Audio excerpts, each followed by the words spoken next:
Hello students, this is Neha Luthra. Welcome to commercial hub. आज हम आपके लिए वीडियो लेकर आए हैं अकाउंटिंग इक्वेशन पर, जिसमें हम अकाउंटिंग इक्वेशन के सभी बेसिक कॉन्सेप्ट्स को इन डेप्थ स्टडी करेंगे।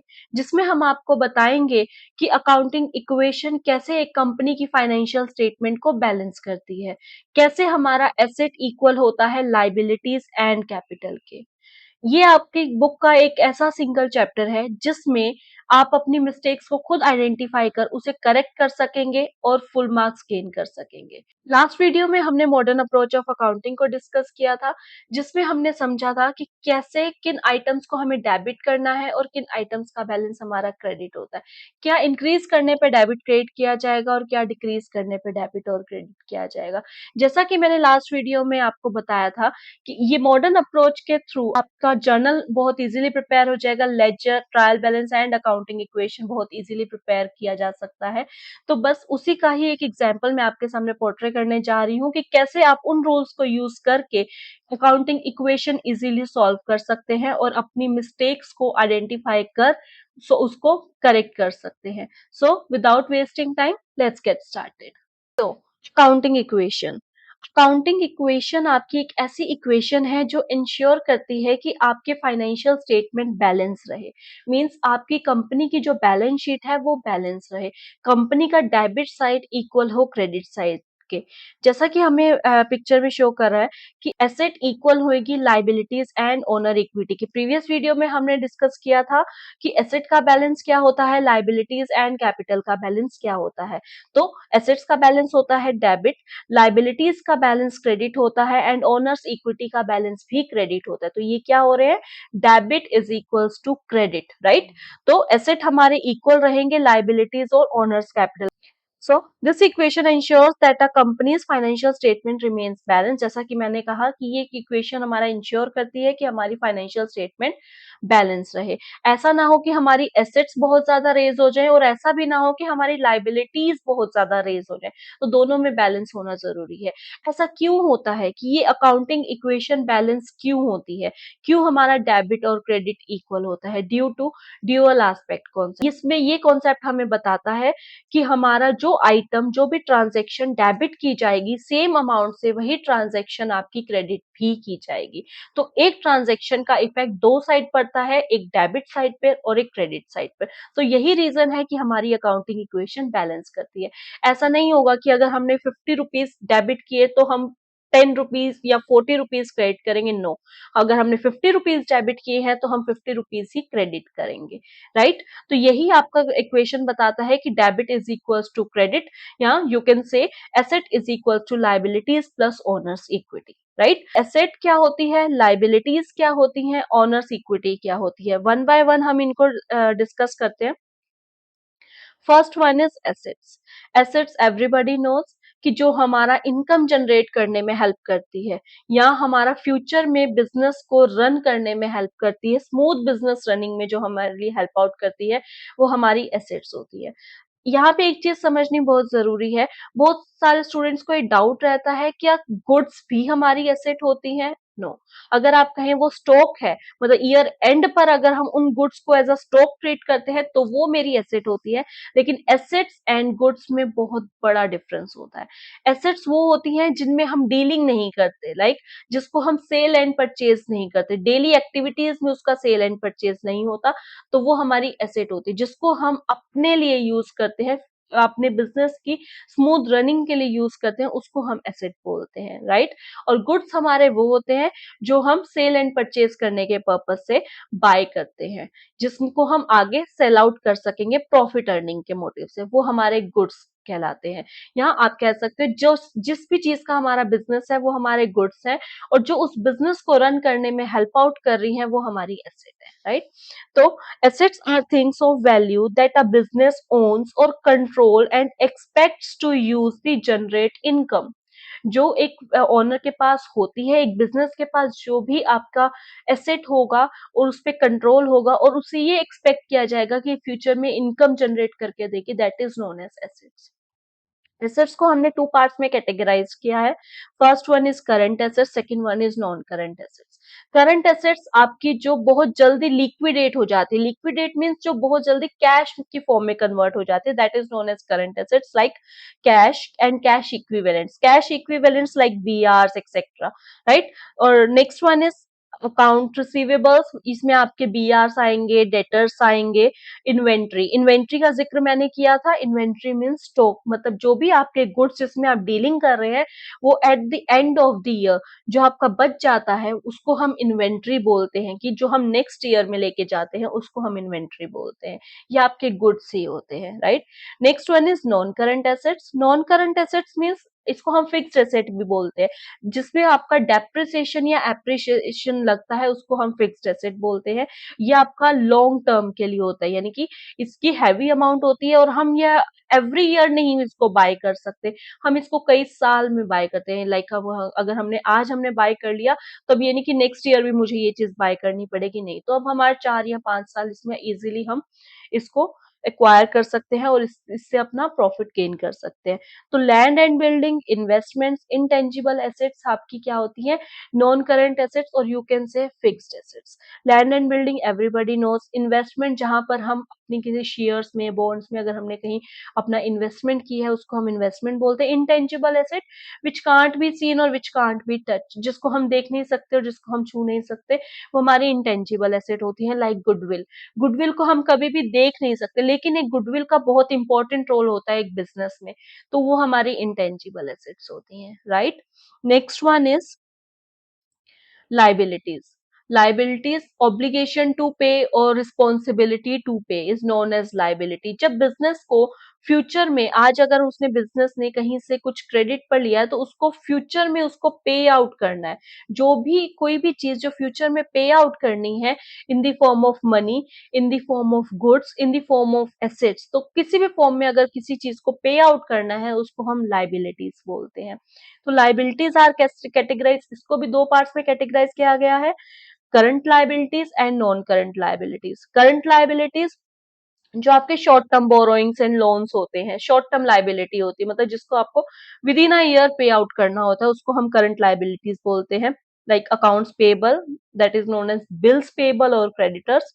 Short term loans, tax payable आपको एवरी ईयर आपको पे आउट करना पड़ता है टैक्स, तो वो आउटस्टैंडिंग एक्सपेंसेस, ऐसे एक्सपेंसेस जो हमने पे करने हैं लेकिन अभी तक पे नहीं किए, तो वो हमारी लाइबिलिटी है कि फ्यूचर में हमें पे करने होंगे, तो ये आपकी करंट लाइबिलिटी में इंक्लूडेड होता है।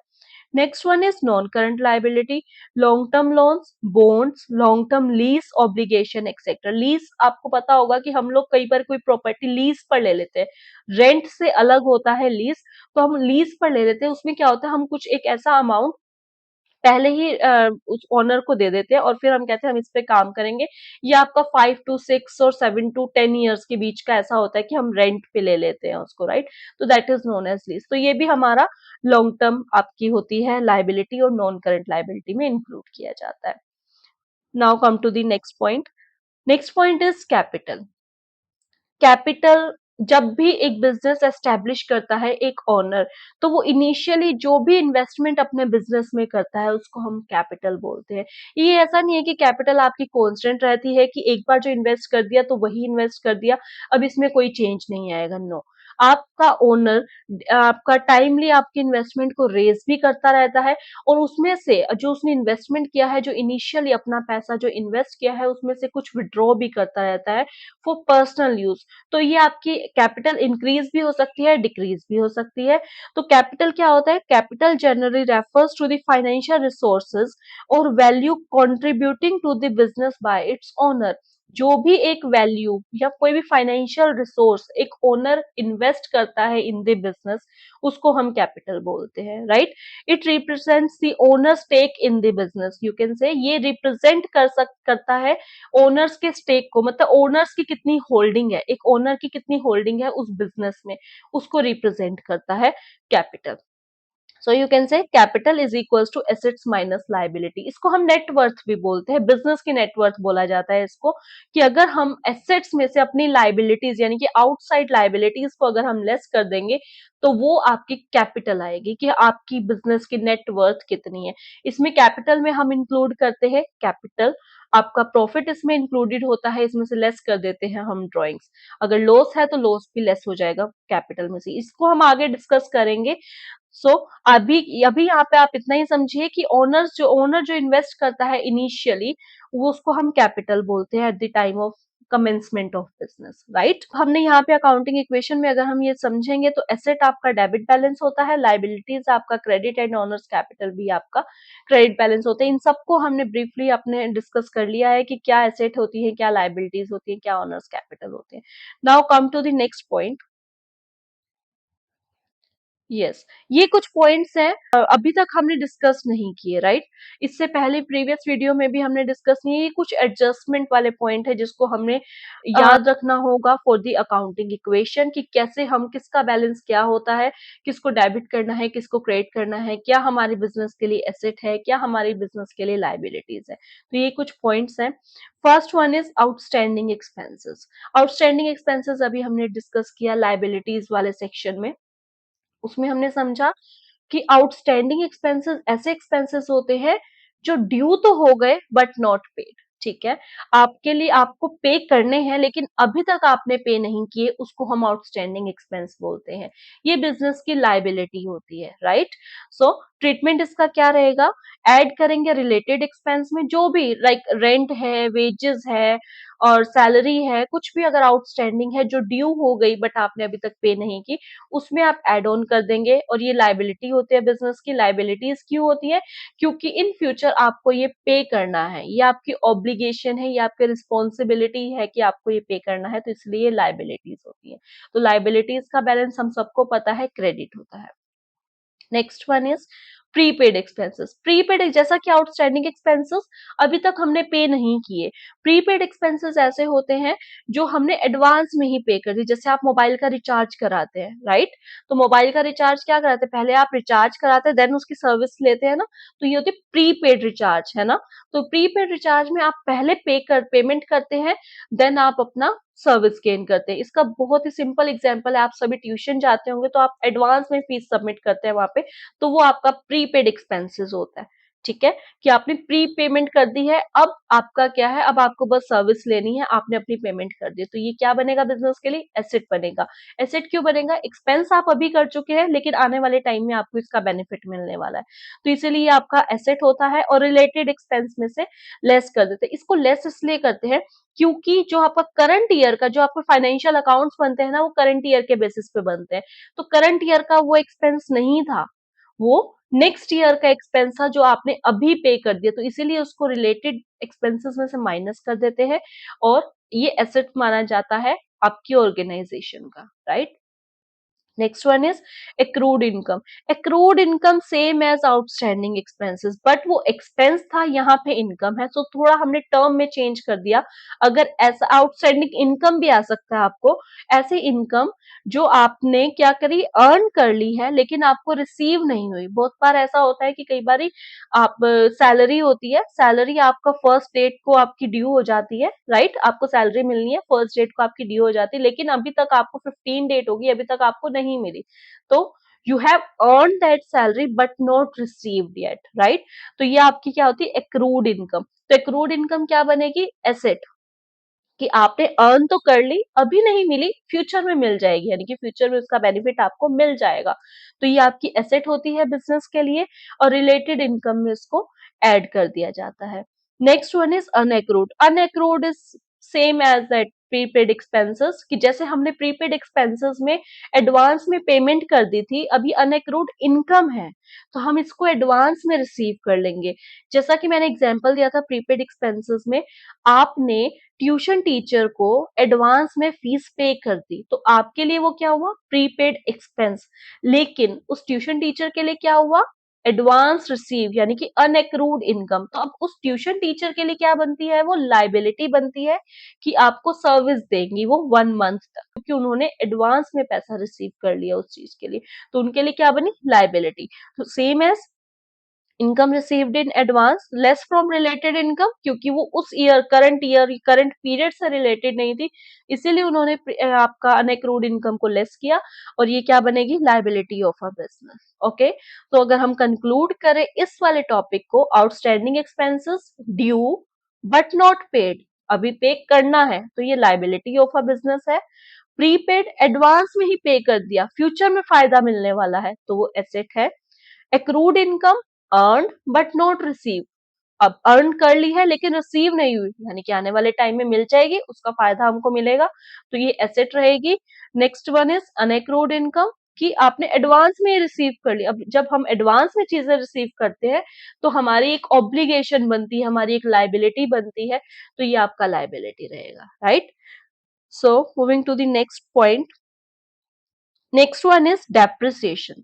डेप्रिसिएशन, जैसा कि मैंने बोला एसेट्स पॉइंट में मैंने डिस्कस किया था नॉन करंट एसेट में, कि ऐसी एसेट जिसपे आपका डेप्रिसिएशन लगेगा या फिर एप्रिसिएशन लगेगा। डेप्रिसिएशन मतलब reduce in the value, reduction in the value of asset.